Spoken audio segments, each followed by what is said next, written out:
I am making a special trip for a trip that I've planned for a long time now. I'm at the Pistol Reader waterfall in North Wales, the highest waterfall in England and Wales, or certainly the tallest anyway. It's about 30-40 minutes before sunrise. The waterfall is that way, and I'm going to go up that way though. I am not going to go to the waterfall, and I'll explain my reasoning once I get into positioning. So I've just taken the short, steep walk up. It's only a few hundred meters. The sun is coming up behind me. You may just be able to see Pistol Reader in the distance now. The sun, the reason I've chosen pre-sunrise here, the sun is going to come up over there. I've recently discovered photo pills. Late to the game, I know, absolutely brilliant. I've used photo pills. When the sun rises, and hopefully some of these clouds will dissipate, when the sun rises, it should come straight down the valley and hit Pistol Reader waterfall. Approximately 70 to 80 meters from top to bottom. There's absolutely some stunning waterfalls at the top, but that's for another day. Today, I want to get the money shot because it's tempting when coming to waterfalls like this to always go to the bottom. And Pistol Reader, you can get to the bottom of the waterfall and then you're so close to it and it's so high.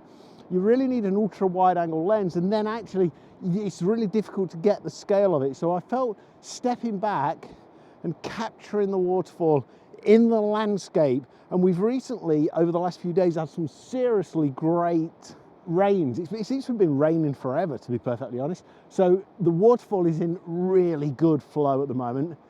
So as you can see, I've got my gear set up now. What I'm going to do is, from the background, I'm going to try some panoramas. And I've also got this tree here, the bow of this tree coming over. So I'm going to use that as a frame as well to actually frame the waterfall in the distance. But this side of the hill really demonstrates why it's important to come up onto the opposite side, because the waterfall is so tall. What we can really do from here is put it into the context of the landscape, the hills as they come down, as the valley comes down. We've got another waterfall over here that we can actually start to capture in the landscape. So I'm going to capture a wide panorama as well of the whole valley with the waterfall in the context of the landscape itself.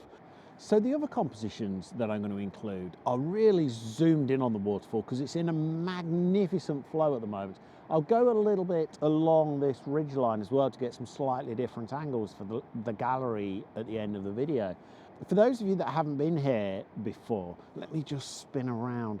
There is a main drop at the top of the waterfall, and then halfway down, or 3/4 of the way down, there's an arch that the water comes through.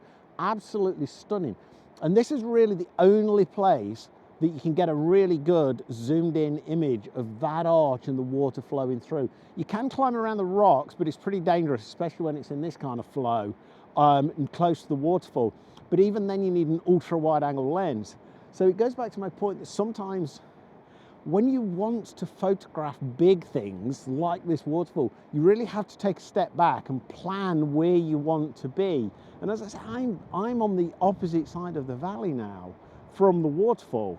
Another moment I've got my 18 to 150 on, and to get the archway, I'm going to put my 100 to 400 on to really zoom in. And I'm also, this is the only place where you can get and be at the same height as the waterfall to get the waterfall in portrait or vertical mode to really capture the whole of the scene of the waterfall.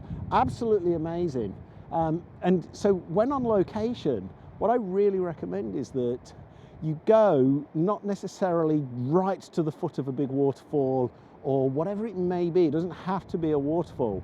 Anything that's grand in scale, you need to take that step back so that you can get the context, the landscape, and also get the detail and be at the same height as the waterfall. Because here, I'm basically at the same height as about 3/4 of the way up the waterfall. So that gives me an absolutely perfect line of sight. And the image that I'm capturing now, I've got the 100 to 400 on. I've zoomed in right into the arch in the middle of the waterfall, about 3/4 of the way down. Absolutely amazing. The wind's getting up and it's making my eyes water. But sadly, at the moment the clouds are rolling in, but I think I've got some so far some great images of the landscape, the waterfall as well. I'll put a couple of different samples in. I'm a great fan of long exposures when it comes to waterfalls, but I'm going to try some slightly faster ones as well. So let me know what you think in the comments below when you look at the gallery as to whether you prefer the fast or the slower shutter speeds. We haven't had the sunrise that I'd planned for. I'll just have to come back another day. What a great excuse that is. But actually the scenery and the setting in this location is absolutely stunning. Next time will double check that the sunrise is actually going to be a clear sky and not raining on me. And do you like my new tripod and geared head as well? I'll be doing a review on this. Check the channel, it may already have dropped. It depends on when you're watching this. But I'll definitely be doing a review of my tripod upgrade and my geared head and how that compares with a ball head in the very near future. And one of the other things that I'll be doing in the images that I capture is I'll be doing some of them. So the one that I've got at the moment, for example, vertically, is using the rule of thirds. So I've got the top of the waterfall coming in the top right hand third, the bottom of the waterfall coming into the bottom left hand third. However, a lot of the images that I'll be taking will actually break a number of the rules. So I'll be intrigued to know what your thoughts are on the images that work well. So when you get a look at the gallery later on, please take a moment just to drop a comment below, just to let me know what your favorite images are and which ones you think work and maybe which ones don't work as well. I'm always intrigued because I think photography is such a subjective art form that different people like completely different things, which I think is absolutely amazing. Otherwise, everybody just take the same picture over and over again, wouldn't they? Okay, right, forever onwards, I'm going to capture some more images and then we'll get the gallery going. So I got some pretty decent images in the end, and I'll show you those in the gallery in just one second.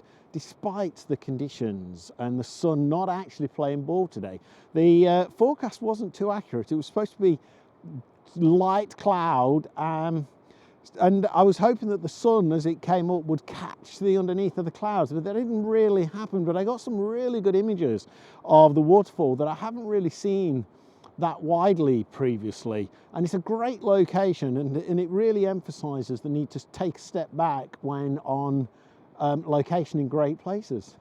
So without further ado, please enjoy this gallery. Leave any comments that you may have below on your favorite images. And if you do enjoy these images or have enjoyed this video, please remember to like and subscribe. Your support is massive and goes a heck of a long way to helping the channel grow. And until next time, thank you very much for watching, and I will see you soon.